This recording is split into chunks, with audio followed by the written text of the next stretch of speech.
My name is Awit Marcelino. I'm a recent graduate of Emmanuel College. I graduated in May 2020 with a Master of Divinity. I'm also a pastor. I'm the pastor of Sugarbush Christian Church, which is a Disciples of Christ congregation out of Guelph, Ontario, and now off of Zoom. And it is an open and affirming congregation in our denomination. So actually, since I was a student, since my second year, I've already been pastoring at this church. So since graduating, I feel like I've had a bit more time and energy to put into the church. So we've continued with our book studies, our communion services, and just some visioning for the congregation since there's so many transitions, especially right now during the pandemic. So I've been continuing with my ministry at the church as the sole minister. I've also been working on women's ministry, which is something I've done for the last few years as a women's ministry representative for my denomination, to things like the Women's Interchurch Council of Canada and our own kind of women's denominational ministries. But we started something called Roots and Wings, which is an online space to collect stories, reflections, recipes, and meditations. And it's been really great to be able to offer that, especially during the pandemic. We had planned for it before the pandemic, but since the pandemic, we've been able to do everything online, and it's been a way to kind of keep women's ministries throughout our denomination kind of alive and present. So the sharing of stories has been really awesome to hear and to get to know people, especially when we can no longer meet for denominational events. I've also been involved in Open Table, which is something that I started with another Emmanuel College graduate, Joseph Kim. So we started it on campus as a dinner church ministry. So we had both been multi-faith center interns. And so we had approached the multi-faith center if this could be one of the programming that they could host on site. And we had dinner for students and Bible study, scripture study. And since the pandemic, we've kind of transitioned that to online. So it's been no longer a dinner church, but it is still a Bible study. And it's actually mostly for people of color. The people who have stayed and remained are Christians of color. So it's been really interesting to have conversations about scripture in the midst of, the George Floyd, Black Lives Matter movement, the anti-Asian and racism. So it's been a good conversation piece and a space for Christians of color to talk about those things too. With Open Table, some of the limitations are like building relationships. So luckily, some of the people who had started with us when we were a dinner church on campus ministry, like we were able to meet them and build that kind of rapport, build a little bit of relationship there before going completely online.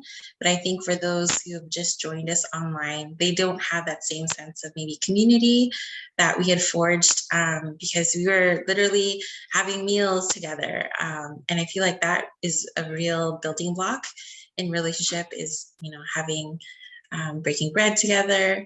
And so I think some of the limitations has been like creating relationships when you've only met online. Yeah, so that has been a limitation in some sense, but I think it also depends on the person and the people. I think, if a person comes and they're willing to be vulnerable, they're willing to share personal stories as well as their own interpretations of scripture at the same time, that you can do a lot to build relationships online too. Sugarbush Christian Church. It's based in Guelph.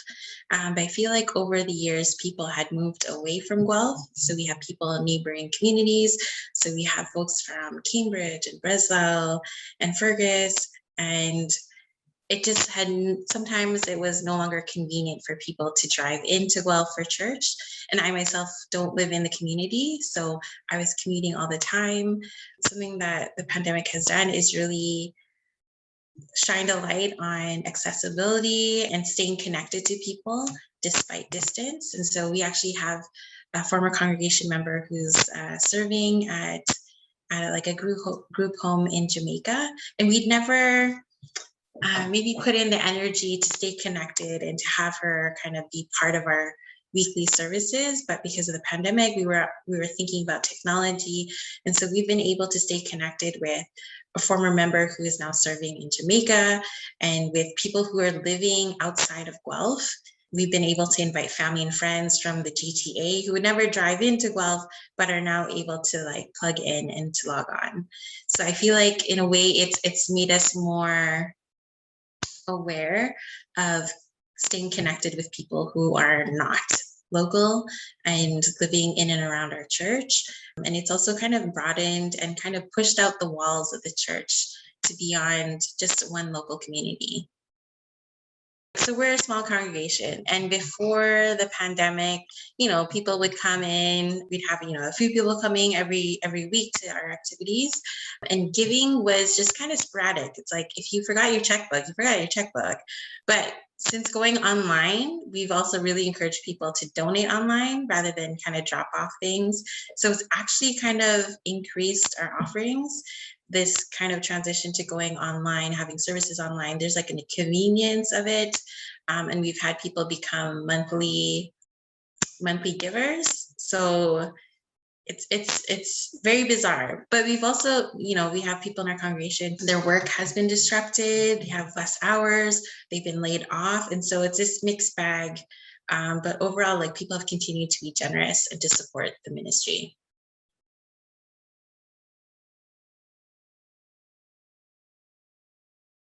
I did have a sister in Ontario who I'm quite close with, my little sister.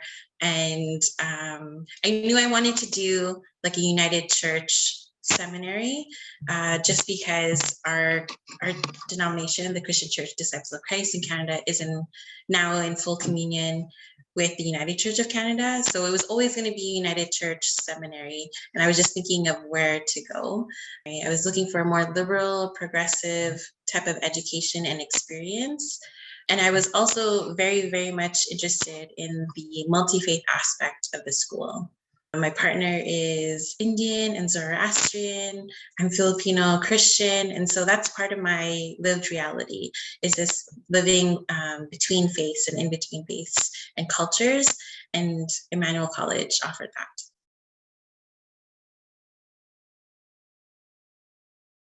Well, I was really, I think I really sought out those multi-faith experiences, both in the classroom and outside of the classroom while I was at Emmanuel. So I did my contextual education placement at the Multi-Faith Center on campus at the U of T. And that was really great for kind of seeing the real diversity across campus of students of different faiths and religions. I also took classes at Emmanuel, like introduction to the Quran, and learning more about Islam. I think that has helped a lot, because I think that, living in any city today, whether that's Toronto or London or really anywhere in Canada, is living with people of other faiths. And so it's just helped to be more aware and to have those kind of foundational pieces so that you just know your neighbors better. If there are news that's like Islamophobic, we can address those kinds of things as a church and as a community rather than let other narratives dominate that. So one of the things that I did in Guelph was that we had sought out like one of the mosques to have a dialogue about scripture and some of the similarities. And it was a few years back, but some of the leaders at the mosque had talked about one of the surahs, which is a chapter, and it was about Mary. And then we talked about our different perspectives on Mary and how in the Quran, there's a whole chapter on Mary, whereas we don't really get that. We don't have that in the Gospels or in the New Testament. And I think it opens some people's eyes to what Muslims believe, and how there's just a lot of similarities there. It's not anything so foreign, so different from Christians.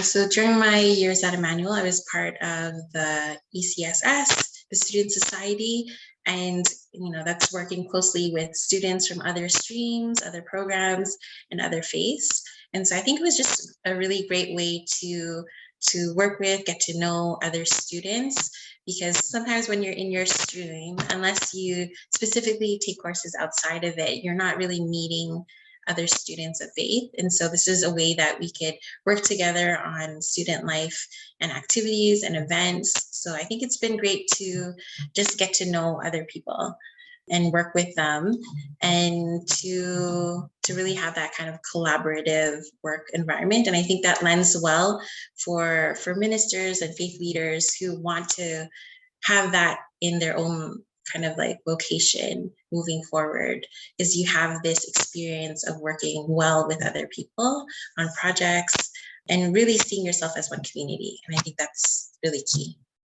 Going to Emmanuel was kind of like a second chance. I'm quite like an introverted person, and during my undergrad, I kept to my high school friends.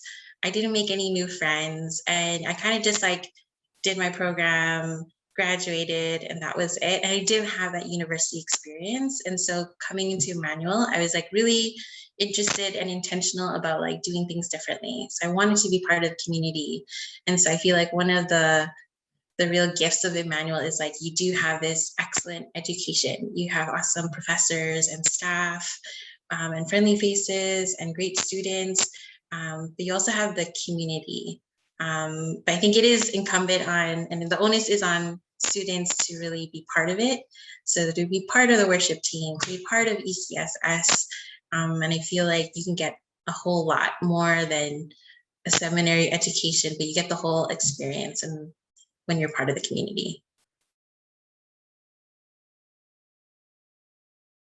I plan to still be a minister at a disciples church, but I think because we're in full communion, that kind of opens up places where people can work, like within both denominations. So I still plan to be like a minister of a congregation, but I'm really enjoying what I'm doing in terms of like the scripture study, especially with other Christians of color. And these are mostly young adults in their 20s and 30s. So these are like real conversations about life and faith. And so it's been really life-giving for me to be part of that and to be leading that with Joseph. I think something that has inspired me to do is to go back and learn Hebrew. I really want to learn Hebrew so I can read the Hebrew Bible and to know what it means. I think especially, with everything that's going on in Palestine and Israel, there's anti-Semitism within Christian interpretation.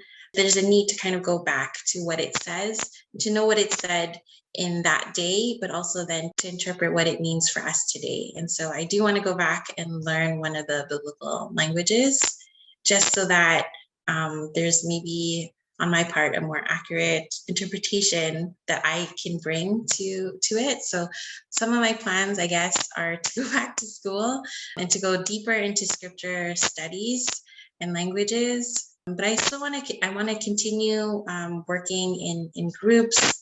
And I feel like, whether there's a pandemic or not, I want to still be able to offer something online because of what all of this has highlighted, right? The need to stay connected with people despite distance, and to provide different types of ways that people can connect and be part of a faith community. So I'm actually trying to learn more about website development and about like being a good host online and what that could look like, what technology is needed. So I think it's kind of preparing for going back to in-person gatherings, but also always having some kind of online presence because it is a way to reach people.